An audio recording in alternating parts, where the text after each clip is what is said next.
I came to the camp in 1950 as a 15-year-old student at Groton School, and I worked at the camp for about 3 or 4 years as a counselor, and then I actually became assistant director, and for 1 year I was director of the camp. The daily routine in the 50s was that the kids were awoken by a bugle at 7 o'clock. They slept on wood frame cots that had just a piece of canvas stretched over it. They were supposed to bring a blanket or 2 blankets.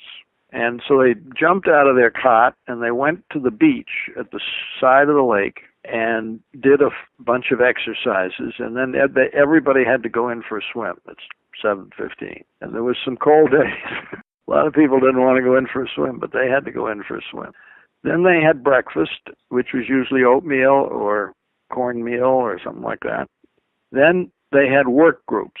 So one group would peel potatoes, one group would be stacking wood for the burn in the wood stove, another group would be making a new trail to the other end of the island, maybe a group would be painting a boat. And so they worked until, 11 o'clock.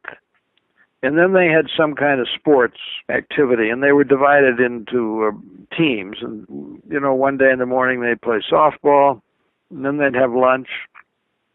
And then in the afternoon, they'd go out and we'd have rowing races. We had some great big old boats with oars, and the kids would get in the boats and they'd have a rowing race.